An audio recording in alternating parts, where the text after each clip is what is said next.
Breaking news చూస్తున్నాం. Erravalli farm house నుంచి నందినగర్ నివాసానికి వచ్చారు మాజీ సీఎం కేసీఆర్. బడ్జెట్ సమావేశాల్లో అనుసరించాల్సిన వ్యూహంపై ఎమ్మెల్యేలకు కేసీఆర్ దిశానిర్దేశం చేయనున్నారు. రేపు మధ్యాహ్నం తెలంగాణ భవన్లో ఎమ్మెల్యేలతో సమావేశం కానున్నారు. బడ్జెట్ సమావేశాల్లో అనుసరించాల్సిన వ్యూహంపై చర్చించనున్నారు. అసెంబ్లీకి రేపు కేసీఆర్ హాజరవుతారా లేదా అన్న సందిగ్ధత నెలకొంది.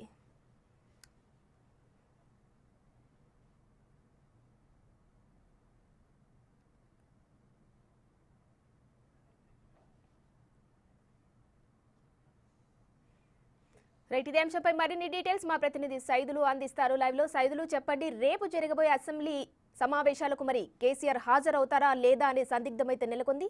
దీనిపై అప్డేట్స్ ఏంటి సైదులు?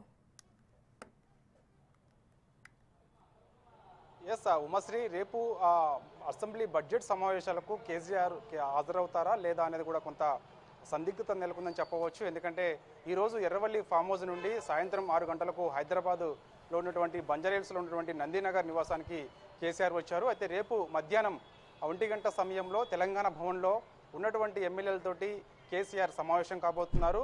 బడ్జెట్ సమావేశాల్లో అనుసరించాల్సిన వ్యూహం పైన ఎమ్మెల్యేలకు ఎమ్మెల్సీలకు కేసీఆర్ ఒక దిశానిర్దేశం చేయబోతున్నారు. అయితే ముఖ్యంగా ఈ దిశానిర్దేశంతో పాటుగా అయితే ఎల్లుండి 24వ తారీఖు రోజు అసెంబ్లీకి కేసీఆర్ హాజరవుతారా లేదా అనేది కూడా కొంత ఉత్కంఠంగా మారిందని చెప్పవచ్చు. ఎందుకంటే ఆయన ఎమ్మెల్యేగా ప్రమాణం స్వీకారం చేసిన తర్వాత ఫామ్ హౌస్కే పరిమితమయ్యారు. ఫామ్ హౌస్లోనే పార్టీ సమీక్షా సమావేశాలు నిర్వహించుకున్నారు. పార్టీ మారుతున్న ఎమ్మెల్యేలందరినీ కూడా బుజ్జగించారు. పార్టీ మారొద్దని చెప్పేసి భరోసా కల్పించారు. అయినా సరే ఇప్పటి వరకు 10 మంది ఎమ్మెల్యేలు బీఆర్ఎస్ పార్టీని వీడి కాంగ్రెస్ పార్టీకి వచ్చారు. అంటే మొత్తం 38 మంది ఉన్నటువంటి బీఆర్ఎస్ పార్టీ ఎమ్మెల్యేలు 10 మంది బీఆర్ఎస్ పార్టీ ఎమ్మెల్యేలు కాంగ్రెస్ పార్టీలో చేరితే ఉన్నటువంటి 28 మంది ఎమ్మెల్యేలతోటి రేపు తెలంగాణ భవన్లో 1 గంట సమయంలో వారితో భేటీ కాబోతున్నారు. బడ్జెట్ సమావేశాల్లో ఎలా అనుసరించాలని చెప్పేసి కూడా ప్రాథమికంగా ఒక దిశానిర్దేశంతో పాటుగా ముఖ్యంగా ఒక నిరుద్యోగ సమస్య ఇప్పుడు చర్చనీయాంశంగా మారింది కాబట్టి ఆ అంశాన్ని ఎక్కువగా ఫోకస్ చేయాలని చెప్పేసి ఆ అంశంతో ఎక్కువగా మాట్లాడాలి, ఎవరు మాట్లాడితే బాగుంటుందని చెప్పేసి కూడా ఒక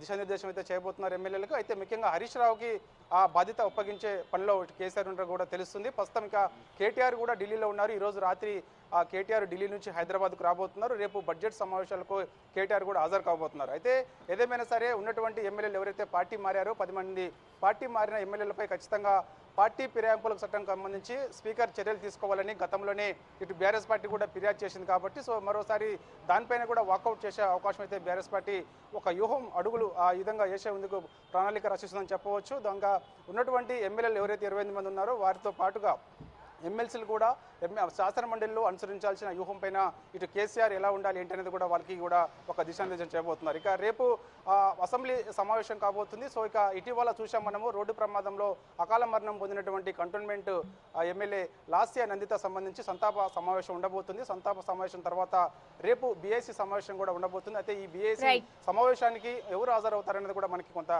క్లారిటీ రావాల్సి ఉంది. అయితే వాస్తవంగా హరీష్ రావు హాజరవుతారా బీఎస్సీ సమావేశానికి, కేటీఆర్ హాజరవుతారా అనేది కూడా తెలియాల్సి ఉంది. అయితే ఎవరో ఒకరు రేపు బీఎస్సీ సమావేశంలో పాల్గొంటారు. ఇక మిగిలిన ఎమ్మెల్యేలందరూ కూడా అసెంబ్లీ నుంచి నేరుగా తెలంగాణ భవన్కి వెళ్తారు. తెలంగాణ భవన్కి వెళ్ళిన తర్వాత అక్కడ కేసీఆర్ తోటి ఈ సమావేశంలో పాల్గొనబోతున్నారు. Right, thank you Saidulu.